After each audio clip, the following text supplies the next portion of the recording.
your father, basically a single parent, is your best friend, your mentor, your coach, your dad. And he had this mentality as an immigrant of survival, then thrive. I wonder what that was like with a father like that. Yeah, and I'm so glad that we could finally do this.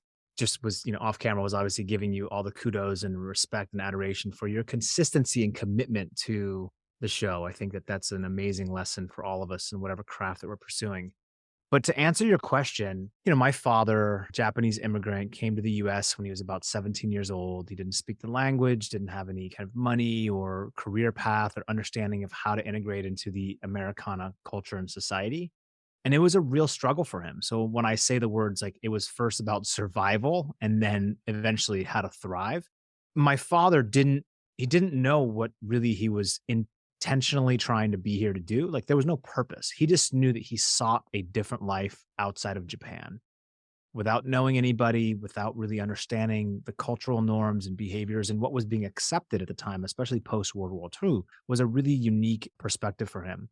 So he had to survive, and survival to my father meant he just needed to do and create any opportunity from a job perspective in order so that he could actually eat, whether it was washing dishes, driving semi trucks, becoming a bartender, which by the way, like imagine like a very short Japanese man with a very thick Japanese accent who doesn't know how to make you cocktails or drinks. You come to the bar and this guy's like trying to figure out what you're actually ordering. I mean, I can only imagine the type of like micro trauma that occurred for my dad during that time. But he had this willpower within him that was really unique. And especially when I was born, that's what changed everything. I think that, he had big aspirations to be in like the fashion and hair industry. My father owns his own, still to this day, 42 years in the same location, the same business that he has operated out of, Yuki's Diffusion in downtown Seattle, where he cuts people's hair. And most of his clients that he's seen them for like 30 plus years. So some of these people don't have hair anymore and they still come and they sit in a chair and he's giving like scalp massages, right? Because he's become effectively the local community therapist and psychologist, albeit unlicensed.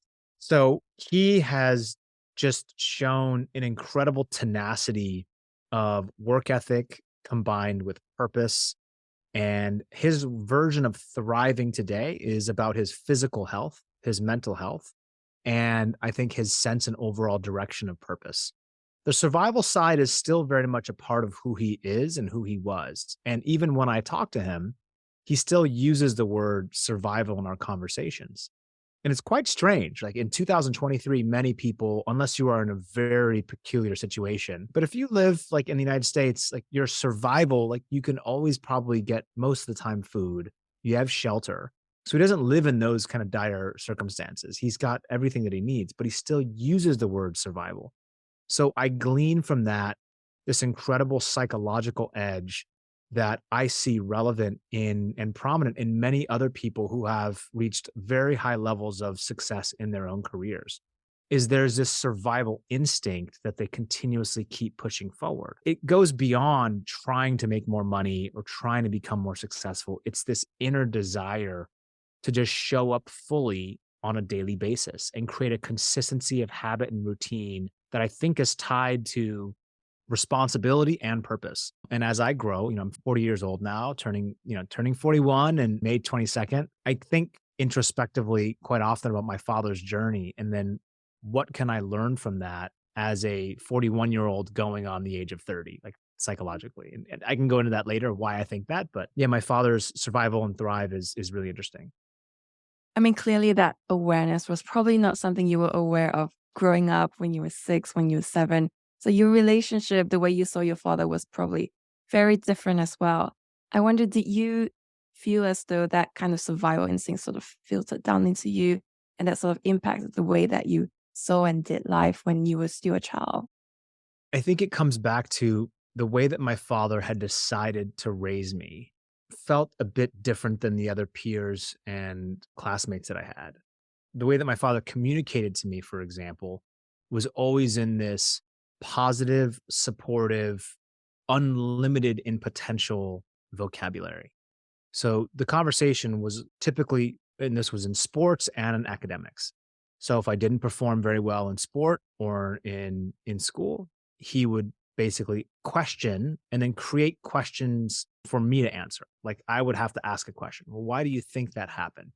What do you think went wrong? Where did you feel like you went lost? Or what could you change for the next time around? And this began very early. I don't know if it was intentional, but I believe that a part of my dad's Japanese philosophy mixed with like the Americana side that he was blending was that anything is possible. And he drilled that into my head at a really young age. But it was also mixed with this fanatical work ethic. Today, I don't think many parents are probably doing that for their kids to push them in the same way. I mean, you hear the term like tiger father, tiger mother. My dad was all of those things all the time. And he just felt like the more that he could push me, the more that I would adapt to those really stressful situations and environments. And looking back, he was 100% accurate and right. And so that became a strength of mine was the ability to adapt to a massive, overwhelming amount of stress and capacity and volume, whether it was workload and training for the Olympics, whether it was academics, whether it's being thrown into a circumstance of like having to learn on the fly. These are skill sets that became hard coded into my brain as I grew older. So my father just had huge expectations, but also belief that I could be anything that I wanted to be and I could be spectacular. Now, a lot of times my father believed in me before I even knew what that actually meant. So this took a lot of pushing and prodding and pulling me to guide me into whatever he thought was going to help me grow. And that was like where there was like Northwest Boys Choir, acting, all different types of traditional American stick and ball sports, and then eventually falling into swimming, roller skating, and then finally short track speed skating, which I don't know if a lot of your listeners even know what that sport is, but we race on the inside of an ice hockey rink, the same rink that figure skating athletes skate on during the Olympics. There's pads on the outside barrier. And then we skate and we compete against other athletes in these like very close quarters. So I fell in love with that sport and sport had saved me in so many ways because it taught me how to harness this ADHD brain that I was developing as a child. And it helped me harness and focus in on something that I deemed to be really important in my life. And it all came from my father and the way that he raised me. Before we dive into this Superman sport that you are talking about, Mm. I imagine for anyone, pretty much anyone I've met who has a tiger mom, tiger dad, tiger parent, you as a child would generally push back and go, no, this is not what I Right. want as a child, right? And I learned that when you were in early teens, you got involved, your dad got a call saying that someone had blown up the toilet. I wonder if you could share a bit about that period before you got on track. I mean, look, in junior high, kids were really mischievous. They were bored in class. I mean, I chalk this up to like failed like school system that just wasn't engaging enough to keep these kids entertained. Because if it was, they wouldn't be thinking about blowing up things in school, right? Like, I mean, and who does that anyway? That's insane. That's crazy. I wasn't the one doing it, but there was people in school. I mean, there was just like fights every day, conflict, chaos, drama, typical like high school and junior high school stuff. But I think my father just noticed that there was the potentiality that existed that had I been around the wrong people and the wrong peer group, that would, I wouldn't say drag me down, but it would steer me in a direction that was vastly different than what he had articulated to me, what was the possibility of my life and how that could be. But I mean, you're 13, 14, 15 years old.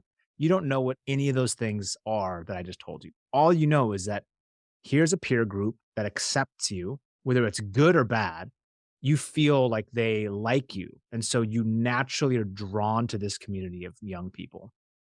And that's exactly what was happening when I was younger was that, I think we know what's right and wrong when we're younger, but at the reality, like we're so, it's such a pro-social environment, especially in those days of when I was growing up in school, that you just kind of go in whatever direction you feel like you're the most accepted in and that you feel catered to. And that's exactly what happened to me. So my dad saw that and he was like, this is not going to happen to my son. We need to find a solution for him immediately. And sport happened to be that solution. You said before that your dad wanted you to be a state swimmer, but then you ended up doing short track, speed skating, which you called a Superman sport. I wonder what that transition was like. Why was it that you felt so drawn to this out of all the many different things that you were doing? Well, I began swimming and I actually was excelling at swimming at a very young age. I was a state champion swimmer in Washington State. We had broken some, like, I guess, some very old records that had stood the test of time in Washington, like 20-year-old records. And I didn't really know. I was quite young. But then my father saw this unique sport of short track speed skating with me many, many years ago. And it was my first introduction into the world of short track speed skating. And we call it Superman sport because if you rip the cape off and just Superman is wearing his like spandex outfit for like aerodynamics, that's what these athletes looked like to me when I was like, 11, 12, 13 years old. They're like racing around this ice rink, leaning at these impossible angles. It was a beautiful feat. And then when I went to go see it live in Vancouver, BC, which is only 2.5 hours north of where we lived in Seattle, that was the game changer. That when I saw it live was when I fell in love with the sport. I was like, I want to do what they're doing. But the transition was Apollo's excellent at swimming, but this sport of speed skating, he has such a raw natural talent for it. And when I learned how to speed skate, I picked it up very quickly. And my father said, well, the next Olympic Games that Apollo could potentially compete in would be the Nagano Olympic Games. This is a long time ago, 1998. And if you look back on everything that had happened, my father leaves Japan. He's coming to the United States. He left Japan against my grandparents' wishes, so against his wishes. And now he's coming back to Japan with, his only son to compete and represent, albeit a different country, but compete in the Olympics where my grandfather and my grandmother had actually lived near Nagano. So it was this beautiful full circle for him that was a culmination of like struggle, triumph, tribulation, and it contains all the emotional characters you could imagine. And he was showing up and he was saying, see, it was all worth it. It was all worth it. That was what he had in his head. So when I began skating, there was a clear path for him that I was the end goal and result was going to be to compete at the Olympic Games and make the family name proud. I didn't really understand what that was like. I wonder if there was any hesitation about the sport in terms of just the physical side, because I mean, you said before, the sport itself requires longer legs, shorter torso. So physically, you were already sort of on the back foot compared to everyone. And I think about that because when I was really young, I was part of the state synchronized swimmer team, and then you are really aware of your physical limitations, like the fact that you're not as flexible, you're just not grown the way that you normally would want to if you want to naturally thrive. Mm. I wonder how important that part was in you just starting in that sport. Well, I didn't know the genetic disposition when I had first started in the sport. I didn't realize the advantage and disadvantage of the Mm. certain body types. I knew what it felt like to skate properly. So there's a certain feel that I would describe as like when you have the skate boot on and you can feel the blade underneath your foot and the contact with the ice. That feeling, which is very tactile, it felt natural to me. I would sleep with my skates on at night when I was very young because I wanted to replicate this feeling of I want these to feel just like socks. I want this to feel like I'm walking barefoot. I want this very awkward skating position that is speed skating to feel natural. It was a weird sport to try to understand and all the biomechanics. So I think like body type wise didn't matter. Later on in my career, I realized, wow, I Mm. actually have some disadvantages in terms of my body type. And there's other skaters around the world that I watch and my jaw drops and like they skate so beautifully. If I could skate like that, I would never lose. Or if I had that body type, I would never lose. If I had that technique, oh, it would be so much easier. The grass is always greener on the other side. That's the psychology. Yeah. Before we start talking about all this kind of titles that you won, I learned that when you were 12, you thought about quitting and it was a traumatic experience. Why Mm. was that? How was that involved? Yeah. So when I was an inline skater and meaning like skating on roller skates and like inline blades, I joined a local roller skating club and there was a few competitions locally that and nationally my father wanted me to prepare for, but he couldn't and he didn't have the time to take me after school because he was still working, right? Single parent household, father's always working, trying to provide for the family. And so what he would do is he would wake me up at like 3:30 and 4 o'clock in the morning and take me to these locations, like these school parking lots and these empty church parking lots. He would turn the lights on in the car the headlights for the car, and then I had a miner's light strapped to my helmet, and he would just have me skate around. At the age of 12 years old, like, you just don't wanna be woken up in the middle of the night, like, that just feels like complete torture. And so one day I just told him, I was like, "I wanna quit. This sucks. I don't want this anymore." I don't think this is planned, by the way, but I think that what he did was he was trying to get me to understand that sometimes in life, if we want to be great at something, it's going to demand doing those things that we deeply despise over and over again consistently, even though we deeply despise them. And you have to embrace them. That's the stark reality, is that if you want to lose weight, you're not eating ice cream for breakfast, lunch, and dinner every single day. There is some levels of sacrifice, and it's an emotional sacrifice. It is a feeling that you're going to have to come to terms with. And I didn't understand that. But more importantly, I wanted to quit. I wanted to stop it all. And he didn't want that behavior to be ingrained in me. And so he made it very difficult for me to quit. And so what that did was it rooted this idea of fear of failure deep, deep, deep within my psyche, where I never felt like I could walk away, I could quit, I could stop. And it created this intense feeling of always wanting to prepare so that when I did show up and I gave 100% of my effort, it was not forgotten. I would be rewarded in some capacity. And it was psychologically really difficult for me. In going through the different arcs and storyline of my life, I think that a part of this goes to when I was 14 years old, I was number one in the US. I had beaten like people who were much older than me. And I was like this prodigy at the time in speed skating in the sport. And then a year later, less than a year later, was the Olympic trials for the 98 Nagano Olympic Games. And I finished dead last. And because I finished dead last, my father was obviously deeply disappointed because there goes the dream. The dad dream of bringing me back home was gone. He had tickets and everything. My grandparents had ticket and everything. And they actually went to the Olympics, believe it or not, even though I didn't make the Oh, team. no. Well, they can't waste those, right? And what he did was he took me after those Olympic trials to this like remote cabin we used to visit when I was younger. And it's the middle of winter. It's 3.5 hours southwest of Seattle, Washington. It's right on the Pacific Coast. It's right on the Pacific Coast. And it's beautiful, but it's very rough. It's not like a Florida beach or something. It is literally like it's raining hard. It's cold. It's very windy. And it's dark. It's like gets dark at like 4 p.m. every day, like 4:30 p.m. And he drops me off this place and he says, "Look, your behavior the past year has shown me that you have thrown away an incredible opportunity, not because you didn't make the team, but the way that you approached these Olympic trials and failed to recognize its importance, because you could have made this team if you really dedicated yourself." And he dropped me off there. And I stayed in this cabin alone for like 7 days or so.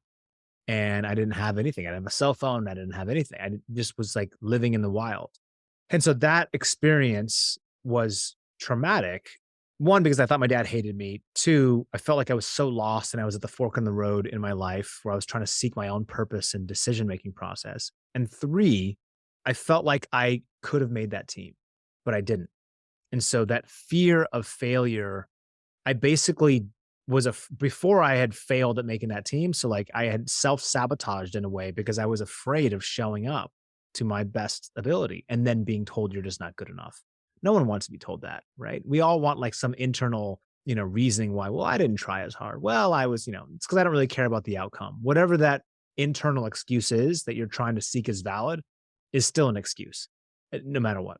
And that's what was happening with me. And so my father had recognized that behavior pattern and he had told me, I do not want this to be a part of your life. I think this is a very dangerous path to go towards. While you cannot control every aspect of your life, what we can control is the preparation, the effort, the consistency, and the dedication towards whatever we're trying to achieve. That's kind of basically what happened. Was my father put this on a platter and then he walked away. And he said, tell me when you made a decision on what you want to do with your life. Call me when you're ready. Why did you decide you wanted to give this obscure sport a shot? I mean, you could have done anything. You were Yeah. excelling in other sports as well. Why this one? Was it just to show that actually I could have made it to that game, so I'm just gonna make sure I make it to the next one? So I think it's a combination of there was a belief that I could have made the team. It was never about money because I didn't know what that meant back then, especially. But it also felt like there was unfinished business there, if that makes sense. It felt like had I given all of myself and not made the team, it probably would have been easier for me to walk away and say, like, you know what? Maybe it's not for me. Maybe the cards are not in my hand. But because I folded before I saw anybody else's cards, right, in the game of poker, I never gave myself a chance. I quit before it was even readily available. I think my internal compass of truth knew that there was some unexplored territory that needed to be resolved. I needed resolution. And the resolution came from even at the age of 15 years old, believe it or not. Life is interesting.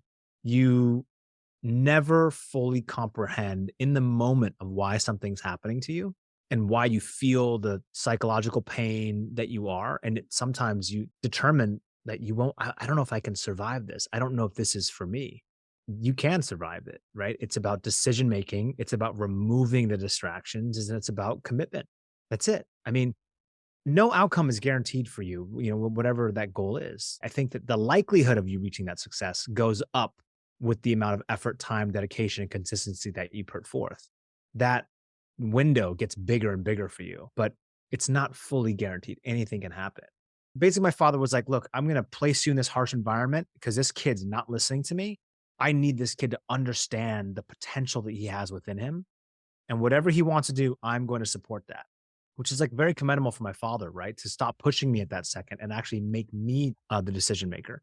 And then my head basically said, okay, like I am going to do this one more time. And I'm going to prove to myself that I can show up as my best self, regardless of outcome. And that was really powerful. I like relinquished this like weight vest that I had been carrying with me almost. And it was like, wow, this is actually freeing. And I was no longer handcuffed to the idea that this fear of failure that kept me back. I used it in a different way. I said, well, I'm still really afraid of failing. I hate the way it feels, but I'm going to use this as a motivation and a preparation tool. So I'm going to use it to my advantage. How did you use it to your advantage compared to that period when you said before you were self-sabotaging yourself? What was the difference? So I think the self sabotage still was relevant in terms of like the self communication. So sports psychology 101 is be very mindful of what you say to yourself because you are always listening. Okay. So the way that you communicate with yourself that no one else can hear, be very cognizant of what you are actually saying because over time, your body and your mind will accept those things as truth.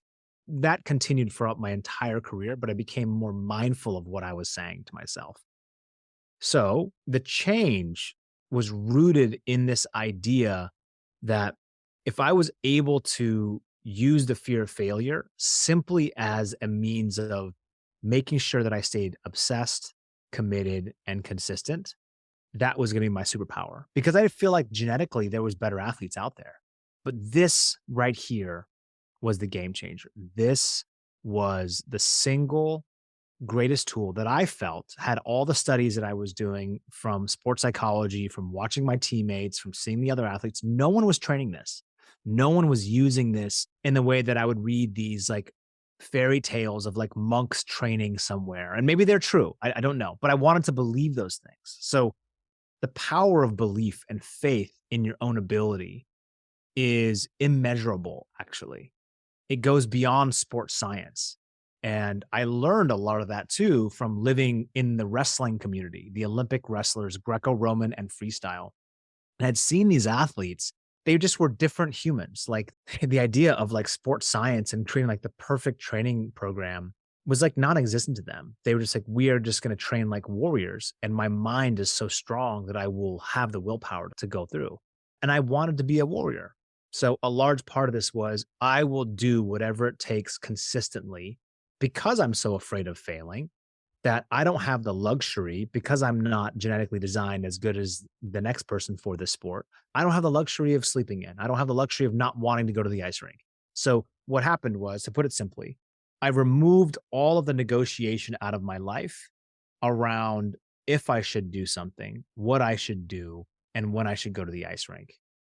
For 15 years, those conversations didn't happen in my brain. I mean, except for like 2 weeks a year when I was setting my own training program. And I was like, okay, what should I do?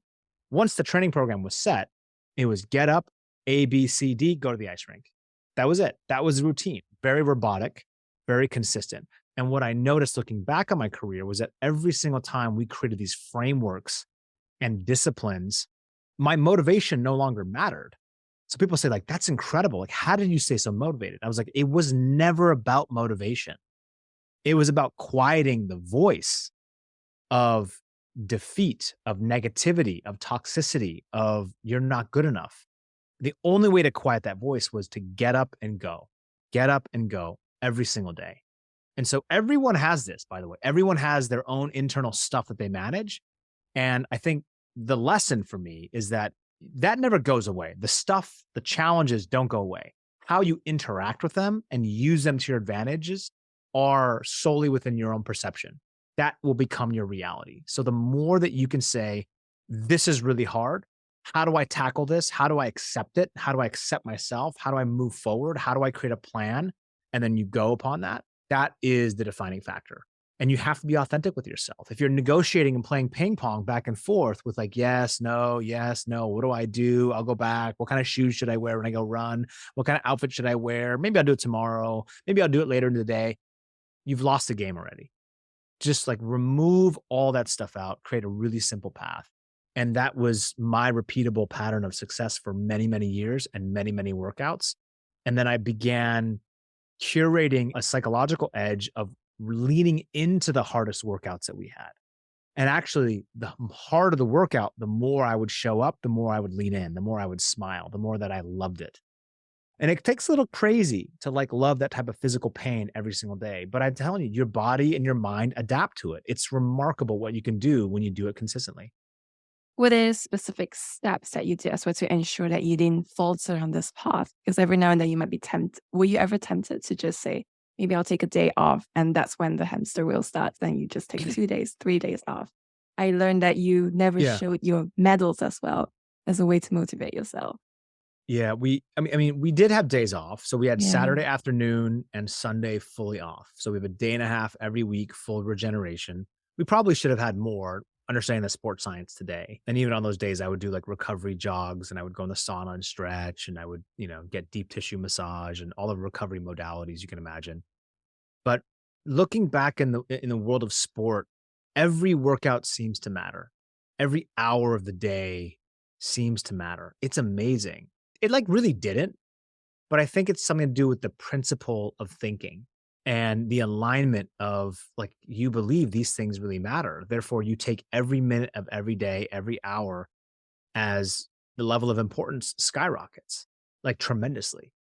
So, I mean, just look, taking like the long-term visibility of, how we approach the sport, there was no shortcut in any way. It was just this work that was done consistently time and time again. I think something that's always misunderstood is that this life is like fun or it's like amazing. And yes, like we love what we did and it was great, but it's a very boring, mundane life. Like we didn't do really much else. It's just what we did every single day.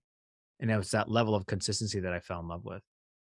You talked about the obsession part, but you also talked about as well being mindlessly handcuffed to it. Were you self-aware at that time? Were you aware that, oh, I'm just doing this and there is also a darker side to it that you weren't fully aware of and you will explore later? I didn't know the power of the mind until I started working with a sports psychologist. So I'll just start there and say that when I was working effectively with a sports therapist, Mhm, someone to help me train my mind and be mindful of my brain activity, I realized how toxic the conversation can be mhm. and how you can get warped into this like flow state that is a negative state, not the flow state of optimal state. And you're so present in just thinking about the mistakes you just made. And it started in no other place but the badminton court, believe it or not. So above the weight room in the Olympic Training Center in Colorado Springs was the volleyball team would train up there, massive building. There was a volleyball team, basketball, and in the corner there was the National Olympic badminton team for the United States. And I used to watch these. I had never heard of badminton before. I'd watch these athletes play, and I was like, "This is a crazy sport. Like, this is like a very athletic." I mean, I fell in love with the sport, and I still love the sport, by the way. So I started playing badminton with my sports psychologist, like as warm up or after I had finished in the weight room as like another workout, like for fun. This guy played tennis like in college, so he was actually very good at racket sports. But I was just competitive. I was like, I don't want to lose to this guy. Like, I really want to beat this guy. And he started making these comments and he would say things like, Apollo, what happened in that last point?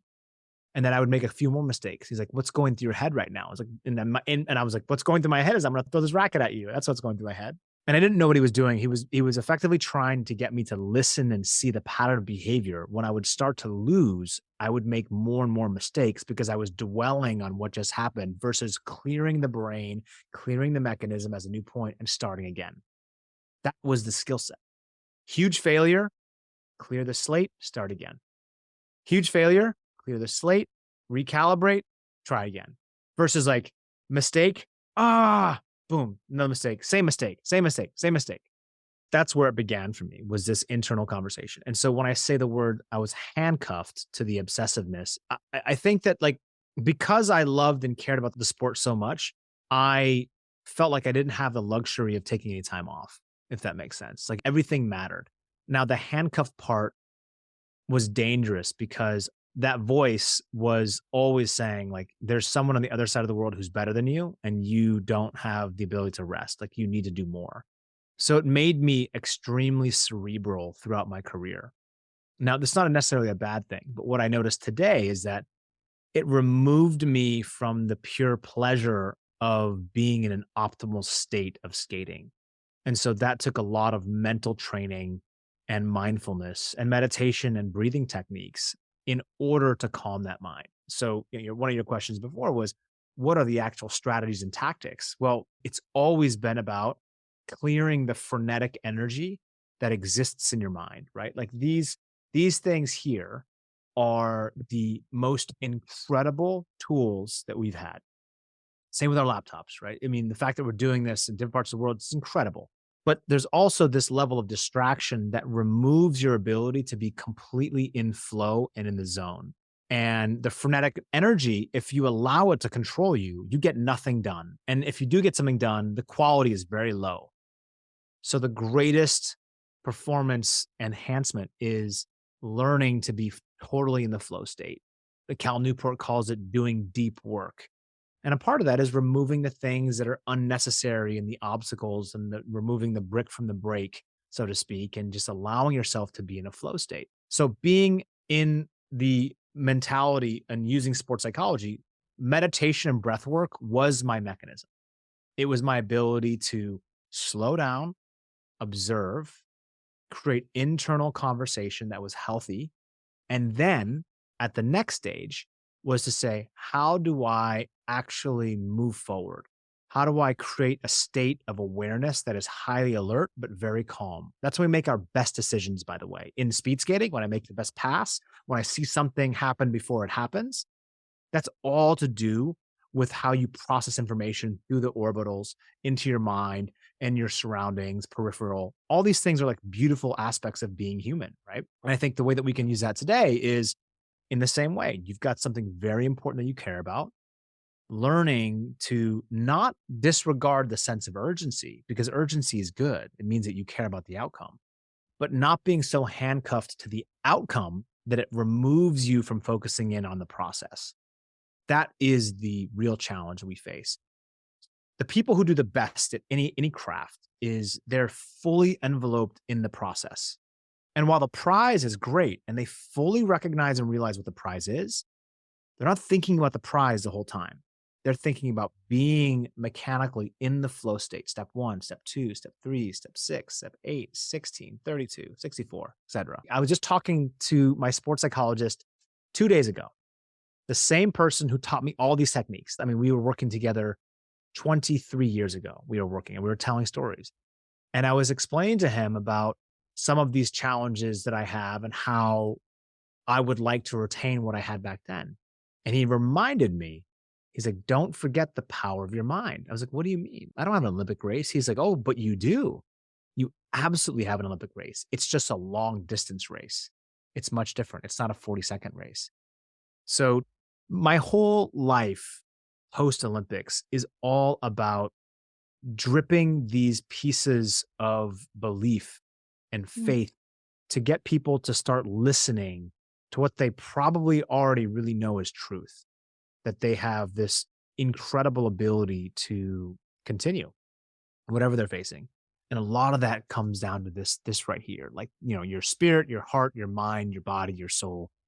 And this can dictate so much of your reality.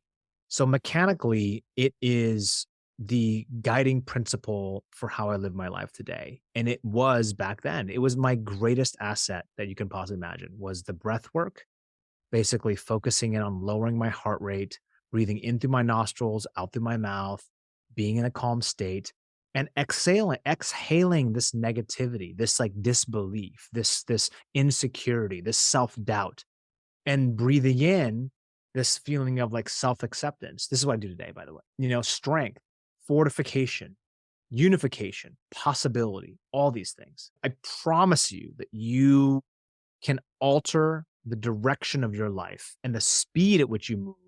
And it sounds counterintuitive because you're slowing things down.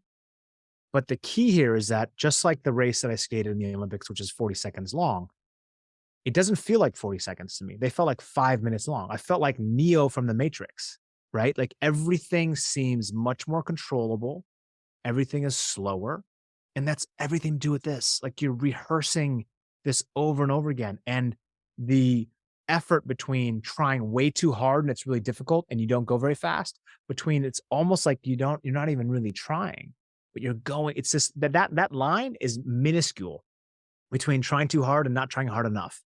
Trying hard just enough is this beautiful flow state that when I watch athletes who get that it looks beautiful and effortless. And we've seen that in many sports. And that's why I love sports so much, because it is the most incredible display of what that looks like. But you can have that in conversation. You can have that with dancing. You can have that with art, creative. You can have that in business. You can have that when you're reading. You can have that when you're having a meal. I mean, there's thousands of different possibilities there. It's about finding that flow state. Sorry, I went on a ramble there. No, that's fantastic. There were so many points to bring out. You talked about flow state. When was the last time you found yourself in a flow state that wasn't in the sports context? The last time that I was in a flow state was, I'd gone for a run and I got lost on this run. I was in a new city. I got lost in this. I was in Orlando and I got lost and I didn't bring my phone with me. I had no idea where I was. And I intended to go out for like a 40-minute jog. And it was like an hour, 50 minutes at this point. I mean, I was way in a different area. And then when I got back, so like I was in the flow state. That's why I got so lost, by the way, because I wasn't paying attention. But when I got back, I had prepared, I was doing some corporate speaking stuff. So I remember I went on stage and something about that episode of running allowed me to tap back into this like flow when I didn't have my phone with me. So it was quite easy for me to kind of get in that state. And I just gave this presentation around kind of psychological awareness, changing human behavior, understanding routines and habits, and kind of fortifying a layer of belief around it all. And that was a lot. That's where I get similar aspects of being in flow state outside of sport and movement and activity, is it typically comes through when I'm speaking to people. The other time, it's typically when I'm doing some activity in nature. There's like something about, even if it's just walking outside, where I can kind of get into this repetitive pattern where I'm just observing what's going on, like these thoughts that are coming through my mind. And then I'm actually tonight, a friend of mine is hosting a sound bath at his place, which is fascinating because sound bath to me is all about being in flow state. Mhm. You have to be highly tuned in, listening. You have to be calm. It's quiet. So there's something about those aspects: noise level, quiet, heart rate, and then the voices in your head start to slow down. And this is why people, whenever we talk about meditation or mindfulness or just breath work, people say, that's not for me. I'm like, hey, I get it. It's okay. But find something that is for you. Find something to slow that pace down, and you can ramp it back up. Right? If you're someone who's like always needs to go and you love coffee or tea or whatever, like I do too, I think going through the waves, just like sport, is really important to have the downward cycle so that you can go back up again. I just know that you make the best decisions that way. I said that before, but also you're the most clear-headed when you're not making that frenetic energy being a part of your controlling life. And the only way to do that, I believe, is quieting the mind. It's been a lifesaver for me post-Olympic sport. It really, really has. Hey everyone, just a gentle reminder that steamy episodes like this one are now open to sponsorships. And this is one of the spots that you can get. To be honest, Steamy is not going to accept everyone because we want to make sure that your mission aligns with the interests of the Steamy community. So yes, dear listeners, I'm putting you first. But if you're interested, please do drop an email at sothismywhy@gmail.com and let's start chatting. All right, now let's get back to this episode. What you say makes me think so much of what Andrew Huberman says a lot. He's a Stanford professor, if you've heard of him. He always talks about the power of introspection. That sounds very much as though that's necessary to get into the flow state. Do you sort of, I suppose, schedule that into your daily life to ensure you always have that space? I do.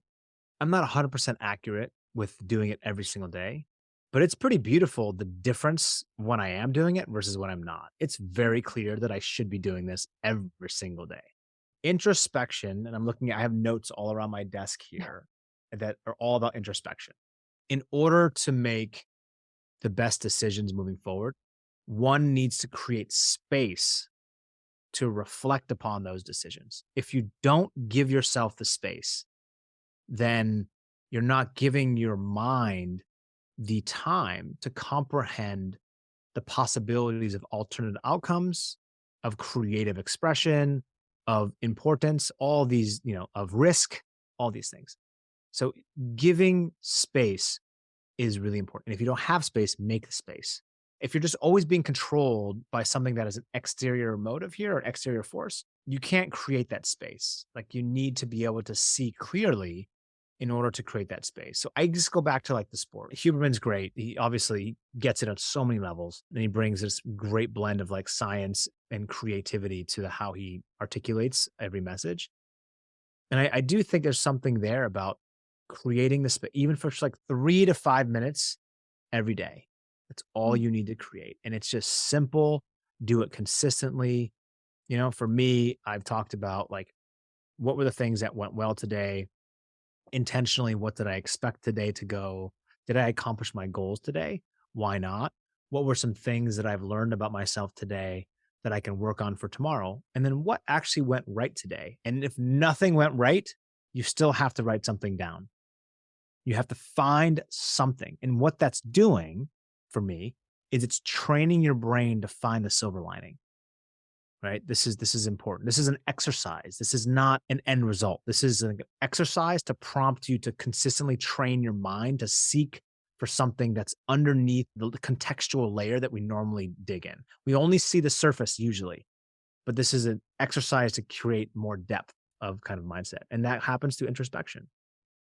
We need to go back to your career because I wanted to talk about the great divorce as well. You had a tremendous run. I wonder, there was one part that stood out for me was at the Salt Lake City Olympics, and it was fairly controversial. I wonder if you could just share a bit about that period for those who are unaware of what happened. The Salt Lake City Olympics was my first Olympic Games. I Yeah. was a favorite going into those Olympics. It was 6.5 months post 9/11. So this was like a pretty devastating time for many people, but they were very afraid of having and hosting the Olympic Games on home soil on the US grounds because they felt that it was unsafe. There was this level of uncertainty and chaos that still existed in the air. And the Olympic Games is a big feat to accomplish. I had walked into those Olympic Games thinking it was all about me. I didn't realize the power of we in that kind of teamwork environment. And my first race, I had been the favorite. My first final was the 1,000 meters, and I was in the lead with a quarter of a lap remaining. And then someone had fallen into the left side of me, which caused me to fall down, and the skater behind me, and the skater behind him. So, like, four people had fallen down in the last quarter lap of this race. I scrambled to my feet and I threw my skates across the finish line, only to realize that I received the silver medal, which I was deeply confused because the person who won gold was this Australian skater who was At a the very half end. lap behind. I remember getting off of the ice and being like really just trying to comprehend what just happened. It was like scary. I didn't understand. It felt like someone had ripped something out of my heart. That's what it felt like. Because it felt like the winning the gold felt mine. I was like, "Hey, like someone cheated me out of this." I had, like, cut my leg in the process of falling because of the impact of hitting the pads. So, like, my legs were out like this, and then my right leg went in and just, like, basically stabbed my left leg with the end of my blade. I ripped my racing suit down. I didn't know there was this huge gash on my left leg, And I called the medic to come in. And so in comes running in one of the medics and looks at me and he's like, that was the craziest race I'd ever seen in my life. That was incredible. How did you get back up? I was like, oh my God, I've been thinking about this whole time. Why me? Woe is me when people are celebrating that I got back up. And then I saw my father and he looks at me and he was like, I got stitched up and I had ice around my leg. And he looks at me, he's like, that was just so incredible. Like you did so good. So, I gave you some background and context around growing up in a single parent household, my father pushing me. You can probably realize by now that the only thing I really was seeking was like my father's affirmation of being enough. That's really what this came down to be. And I got that. And he gave me that affirmation. Like that was incredible. You did so good. And so I went and received the silver medal and I celebrated as if it was the gold. Someone had asked me, "What does it feel like to have lost the gold medal?" And I said, "I didn't lose the gold medal. I won the silver." And it was a pivotal moment in my career, both in terms of like recognizability in the United States, but also people were cheering and screaming because I didn't complain. I took the race as it is. It's a part of life. In short track speed skating, we say that's short track. Unexpected things happen. When you feel like you're the favorite and you don't win, sometimes that's short track. Whether it's fair or not doesn't matter. Unfortunately, it doesn't say that on the results sheet 20 years from now. There's no asterisk next to your name that explains the story. Yeah. It's just a result sheet and you can't change it. So you have to either accept it and move on, or you can live in this stewed soup of bitterness for the rest of your life. That is Apollo's decision. I obviously didn't choose that. So it was a crazy time, highly competitive, and it felt like I was able to, like tell my story and the American public fell in love with that story. It was really cool. How did the Turin Olympics feel for you then? A chance of So redemption. so 4 years later, going into my next Olympic Games, I was highly competitive with many athletes, particularly the South Korean team, and I had not had the competition in the Olympics like I had originally intended. I was, like, injured, I had not performed very well, and in the very last race, on the very last day, the 500 meters, in which I was not a favorite to medal in, I ended up winning gold in that race. So there was a lot of redemptive aspects of that. And it was like personally a much more visceral experience because my team had basically accepted that I probably was not going to win gold this Olympic Games. And I hated that. I was like, how dare anyone give up on me? Like, we still have another race. I know that it's not my best race, but there's a 1% chance I could win. Isn't that enough? Isn't that enough? And it did happen, right? It was the cards fell in my favor. So that was amazing. And then a year later, I found myself on this reality show called Dancing with the Stars, which is like really crazy. And then I ended up winning that show. And then I decided not to go down the path of like becoming like I don't know, like going down the path of Hollywood. Instead, continuing on my path for one more Olympic Games. And, my last Olympic Games was in Vancouver, 2010. How did you decide to turn away from Hollywood? Because you probably would have been thinking about your long-term career. So Hollywood would have promised a far longer career than the sports. Yes. Yeah. Yeah, and it was the ho I mean, look, Hollywood at the time it was like the sexy answer, right? It was like this, like, I mean, and Hollywood is a crazy place. It really is. Like, nothing makes sense, but then everything also makes sense. It was an opportunity. I mean, the doors that were opened for me during that time they are no longer available, just to let you know. Like, it was amazing. And I didn't fully comprehend what that meant. I just knew that I was like, I'm still young. Like, I want to go back and continue to skate. This Hollywood stuff is fun, but I don't know if it's really for me. So sometimes being naive is actually pretty strong as an asset. And ignorance is bliss. Absolutely. Like, I just didn't even know, like this was never going to come my way again. But I learned how to speed skate in Vancouver, BC. I grew up in Seattle, which is like 3 hours south, 2.5 hours south, Vancouver, BC. And the final Olympic Games were being held in Vancouver, BC for my final Olympic Games. I was like, this seems like this has all the green lights I could imagine. And I was like, I'm going to do this one more time. And it's going to require a tremendous amount of reinvention and changing of my skating technique, style, mentality, and perfection towards the sport because I was getting older and people had already recognized my behavior patterns on the ice. So my strategy was very well understood from every athlete. My skating style was studied for thousands and thousands of hours by many, many people all across the world. So I needed to come up as a new version of myself, and that was challenging. Were you very clear going in that that would be your last Olympics? And did that Very change the way clear. you prepped? It did. I was clear 2 years, 3 years out from the Olympic Games, I had told myself, "This is the last one." My father told me, he says, "A lion is at its most dangerous when it knows it's near the end." Yeah, by the way, that's, like, how my dad talks to me, like, these types of, like, weird, like, Philosophical. yeah, like, these, like, weird riddles and stuff. So the goal had changed. The goal had changed in my final Olympic Games from win gold, win gold, win gold to you will leave no stones unturned in your preparation so that when you arrive into Vancouver, you will have no regrets. You will have zero regrets about what had just happened. And you will no longer have that weight vest of uncertainty if you're able to do that. And I knew I correlated there's a very high probability of me making the podium and winning medals in every distance if I could do the work. I mean, we had changed the entire way that we had thought about the sport. The way that we trained, I ate the same things every single day within 5 minutes of each other. Like it was just on point, on time. Food was fuel, not an almond more, not an almond less. There was mental prep every night. There was no balance. This was hardcore, ultra intense, high volume training. And it was extremely obsessive. And it was about reinventing my body type, my strength, everything.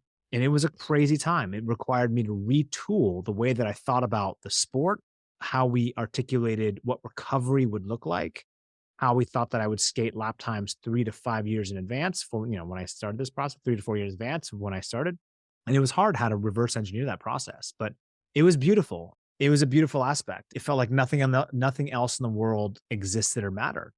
Right. And then looking back, that was like the height of the financial crisis. I didn't even know what that meant. I mean, I used to watch, CNBC and Bloomberg, right, to see what's going on. Like, oh, Berkshire Hathaway stock is really down, but I didn't feel it. I didn't. I lived in this bubble.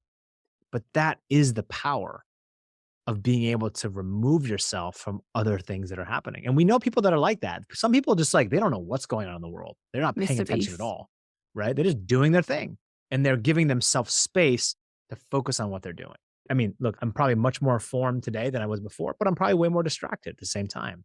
So I've got this general knowledge base about things, but again, bringing it back to center was a big part of that. So what I can tell you going into those final Olympic Games, what I learned about myself was that your body and your mind can take on so much more than you realize. It is unbelievable the level of physical conditioning that we had gone through. The level of consistency of training was almost psychotic. The level of intensity that it brought to every training of every session for years was just at a level that other people were just unwilling to accept that was possible. And the reason why we were told no in terms of the goals that I had set, and I'd ask, well, I want to be this body weight and be this strong. I said, well, that's impossible. But in my head, I was like, but no one has actually put in the work that I'm about to put in. So how can you say that? Your equation is off. You think we only have 3 years, but the way that I train, I'm actually training for 6, right? It's actually double because of the way that I dedicate myself towards those things. Hence the deep work cue to Cal Newport and being in that flow state. So Do you miss that level of psychotic obsession?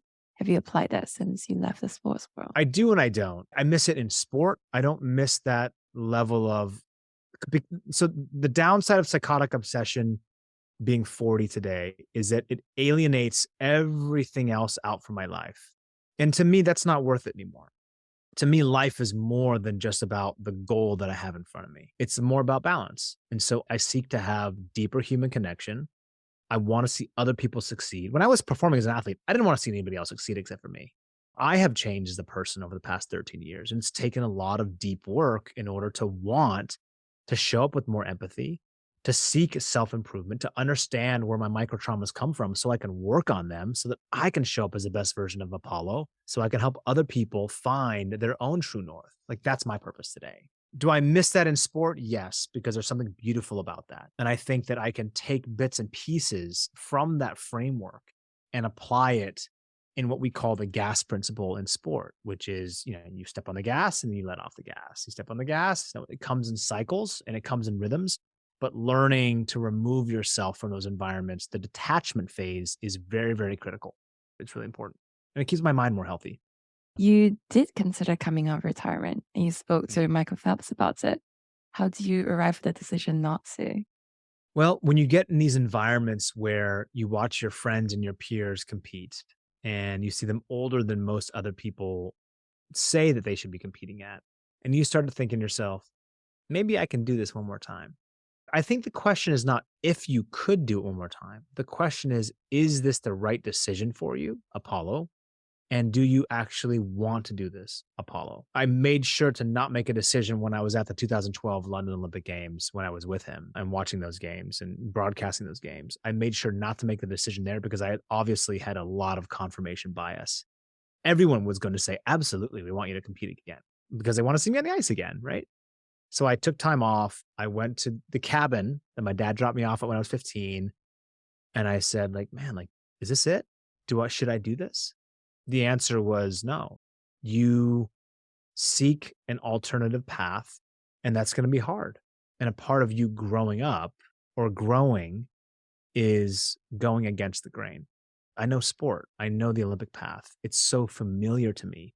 But true growth comes from doing something that is unfamiliar and does not come natural to you. So, how has the great divorce been? What was that period like? Because as I told you earlier, I'm going through something like that as well. So, this Yeah. interview couldn't come at a more opportune time for myself. Look, I think The Great Divorce, which is a chapter in my book, Hard Pivot, we talk about this thing that you fall in love with that gives you the positive affirmation, tells you that this is your purpose. You're given the head nods of approval from your peers, your people, your paycheck. This is why you're here. This is what you're good at. Don't worry about anything else. This is the path that you chose. And then if you snap your fingers, either by choice or by force, and you're now doing something entirely different, that is when the great divorce occurs because the title of the name tag that you once had as your email signature or whatever it might be will actually or could be entirely different. And it's not who you are, it's what you did, right? It's the attributes that made you successful at that title, but that title is not you, it's a part of you. So just like Apollo was an Olympic athlete, it's not who I am at the core in its entirety, but it's a large part of me. So going through that process was really hard. And it lasted many years longer than I could have ever possibly imagined. And I'll be honest with you, I had a conversation this morning with a very dear friend of mine. I said, hey, like, do you think that we have several times of our life where we seek the question and answer of what is my purpose? And does that change? I think the answer is yes. I think that your purpose may change many times throughout your life, and that's totally okay. It's got to do with short term objectives and goals, medium term, and then long term. And then making sure that those things that you're pursuing are in alignment, they are congruent with the person that you desire to be and that you believe that you can be. How you show up in this world, for what reasoning, is entirely up to you. The short term goals may distract away from that at times, as long as it's related to the long term one. It took me a long time to realize when it came to the reinvention stage. So I had to go explore. The curiosity was there. The understanding, the hunger to win outside of the world of sport was very much relevant. So that meant I needed to allow myself to learn from as many people as possible. Win, lose, fail, draw, doesn't matter. It's all about experiences.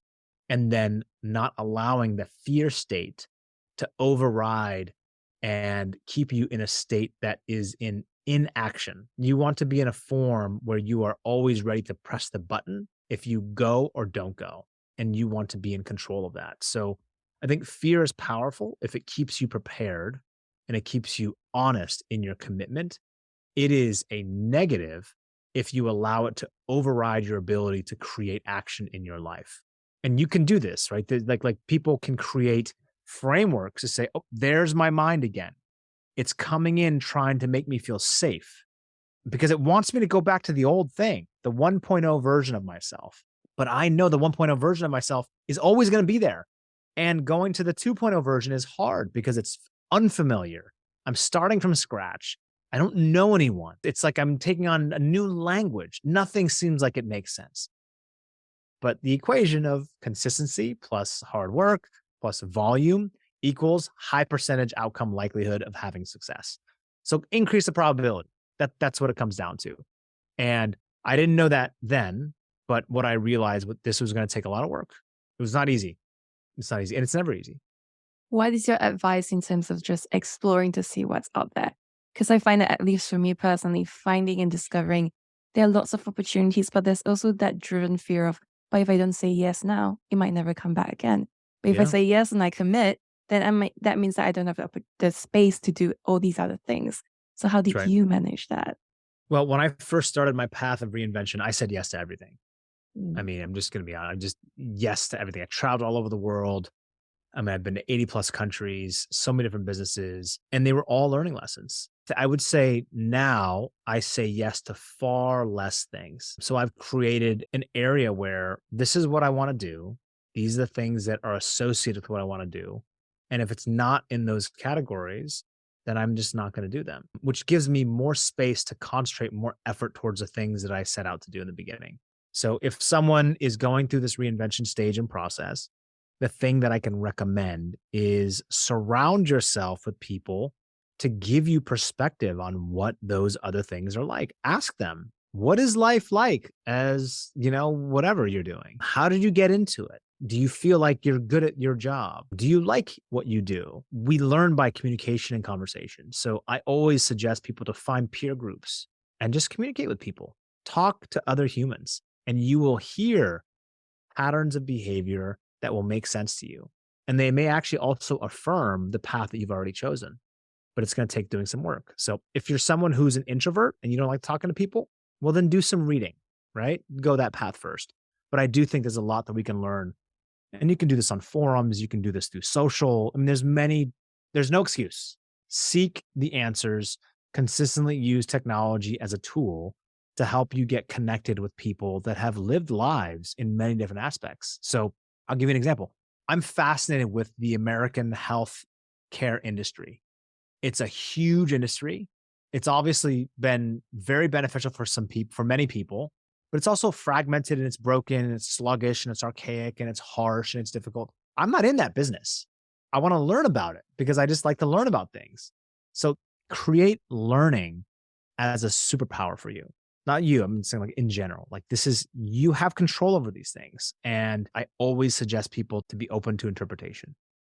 You said before, start surrounding yourself with the right people. You have your life board of directors or starting five. How did you decide on those five? How did you find them? Well, I think the personal board of directors, just to reignite the conversation, if you were going to think about yourself as a business, you would have between 2 and 5 personal board of directors. People who have and care about your best interests, people who are incentivized to see you win, and they're going to give you the cold, hard, transparent truth and opinion about your behavior and which direction you should go in your life. You need these people not only for their support, but also because you believe and you trust them. We all need that. And sometimes it's just one person, maybe it's 2 people, but we need that. So think of yourself as a business because you are a business, even if you work for a company. You absolutely are. And so who are the trusted advisors that you can surround yourself with? Really, really critically important. For me, it goes back to the history that I have with those people, what they've seen me go through, how they've seen me grow. They know my tendencies, my pitfalls, my weaknesses, and they know my strengths. And so they help keep me, when I get a little bit wobbly, they keep me straight on the right path. You said you can write an entire manifesto on the life lessons they've given you. What Yeah. are some of the life lessons that you don't mind sharing? Oh man. I mean, there's just so many. My father gives me a lot of life lessons, right? Like which leads me to want to read more. Like I love reading poetry. I love reading I love reading things that are inspirational about life and that are a little bit more harsh. So Douglas Malloch is an American writer and author, and he writes these poems. One of the poems is called Good Timber. And I hope people can read these if you're going through a harsh time in your life, which if you haven't, you will. Don't worry. Unfortunately, life is just harsh at times. It's catered towards men, but just like read into this as if it's talking to everyone. It talks a lot about good timber does not grow with ease, the stronger wind, the stronger trees, the greater sky, the greater length, right? So like talks about these things about nurturing a tree So like the calluses on my hands that I have here are from lifting weights. They are to protect my hand over long durations of time from lifting weights up. Your mind and your spirit becomes calloused over time. Heartbreak, relationships, loss of family members and loved ones, failing at life, finances, all kinds of stuff. The way we look at ourselves in the mirror, right? Everything. But that poem to me is really powerful. So, like, going back, like, I love reading. There's thousands of like historical context around whether it's, deep in China, whether it's Japanese, whether it's Greek, whether it's philosophic in nature, whether it's like modern in some tech entrepreneur. There seems to be a similarity around life can be beautiful. It's going to be harsh, but it's a part of growing. And just like the callus, just like the wind, just like the greater sky, the body is tree, our mind is tree, our heart, we grow, we can expand. And so whatever traumas you've been through have fortified you into the person you've become today. And it's going to make you stronger, even if you don't see it today that way. You have spoken earlier about figuring out who you are.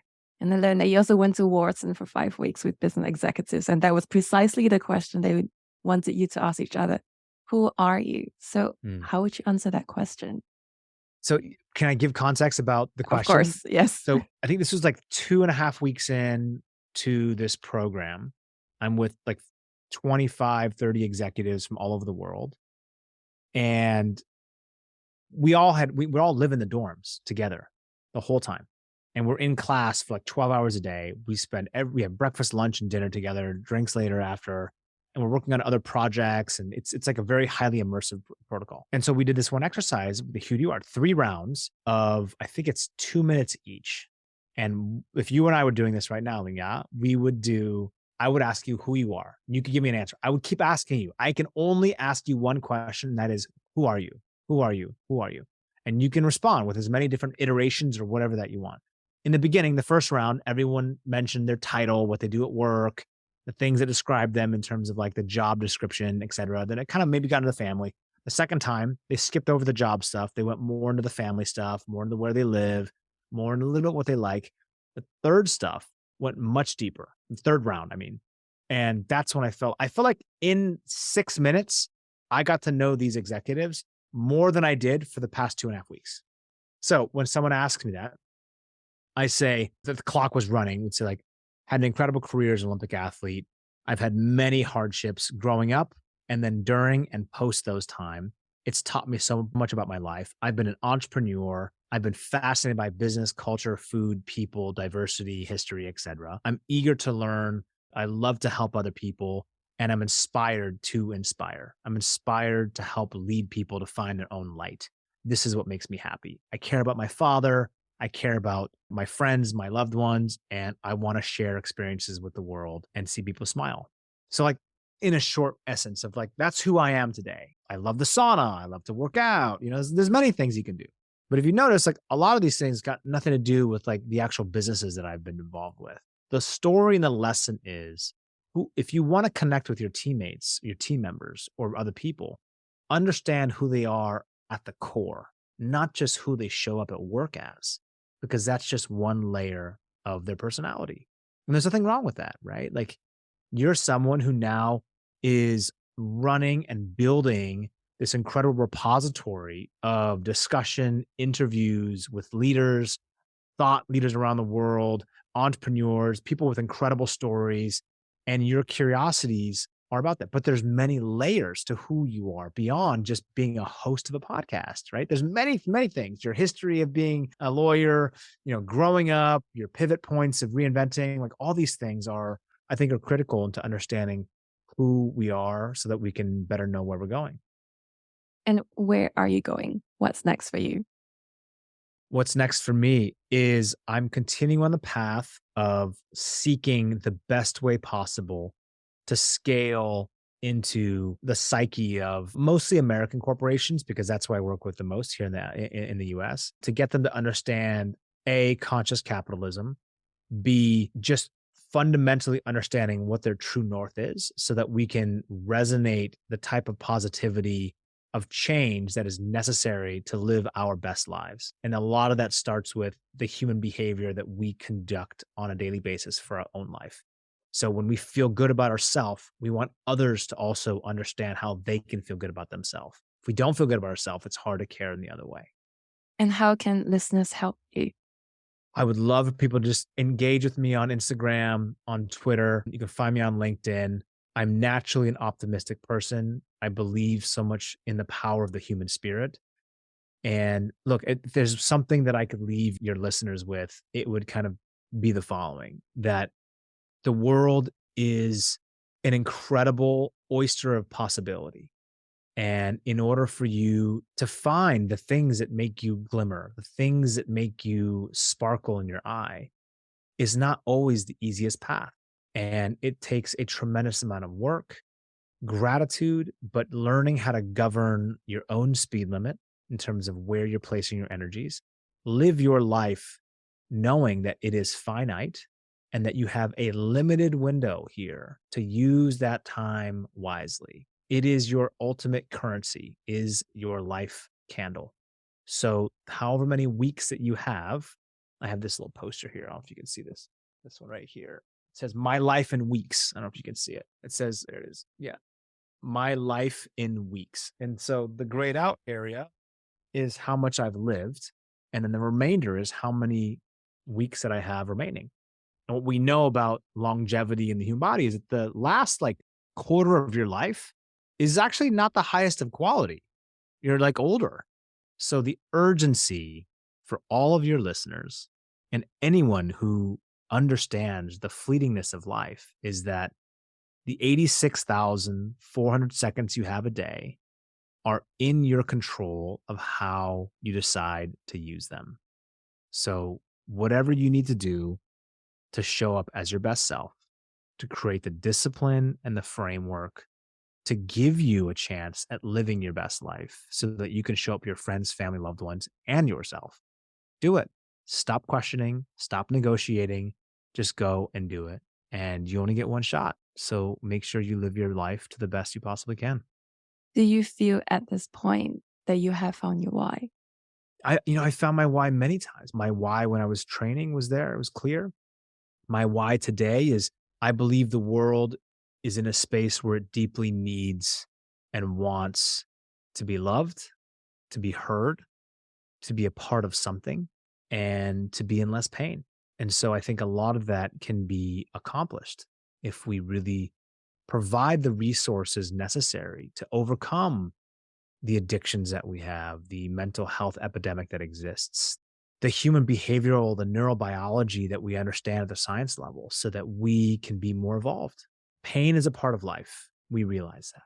Extended and long durations of pain psychologically is not something that I think we really have to live by.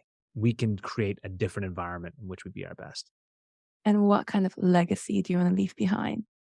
The legacy I'd love to leave behind is someone who deeply cares and cared about people, that gave his all to help others be their best and was always there to inspire people to live their best life. And what do you think are the most important qualities of a successful person? Oh my gosh. Sometimes people would define success first before they give the answer. Yeah, I think success is living your most authentic life in its entirety. Success is highly personal. I think that society has fallen into the exterior signaling that you need this magazine, this medal. Competition is important because it helps us understand what's out there in terms of how we measure up to others. But the reality is our own version of success is really important to define. So I have found that people who find success are those who have the clear articulation of what they want to do and why they are doing it and why they continue to do it. That to me is success. It does nothing to do with the financial outcomes. It does help, absolutely. And I think that having the resources to scale your thing is powerful. But at the end of the day, I think it's much more, there's more context at that than just it's not as clear. And where can people go to follow your journey, support you, find out where you are going to be? Sure. You can find me on Instagram at Apollo Ohno, and then again on Twitter at Apollo Ohno, and again on LinkedIn at Apollo Ohno. Fantastic. And I'll put all the links in the show notes. You have done a ton of interviews your entire life. Is there one question you wish people would just ask you? Mm, no. Everything's being asked. I mean, not everything hasn't been asked. I don't know if I want them to ask stuff, but I think that, um, you know what? I find that the best questions are asked the more that you develop relationships with people. Because typically we're afraid to ask things because we don't know them. I don't want to ask them that, right? I don't want to, I have a community of people that I love in Los Angeles. I have another community of people I love in Florida and another one in New York. Those are places that I kind of go to a lot. And what I found is my community that I have in Los Angeles is that when I see them, we go deep really fast. Right. So like when you typically jump on a Zoom when you're in a meeting, people are like, oh, how's the weather? You waste like the first 30-minute meeting. 15 minutes is talked about nothing. And then you get 15 minutes to kind of throw this pitch or whatever you want to talk about. So like removing the stuff that doesn't really matter and just going deep right away. How are you? What's going, I think that, and this is training for me too. Your time is valuable. So how do you maximize the time? So if we said, hey, in this Zoom thing, you have the objective of what you want, but you also have to get to know this person as much as you possibly can. Okay. And you only have 6 minutes to do it.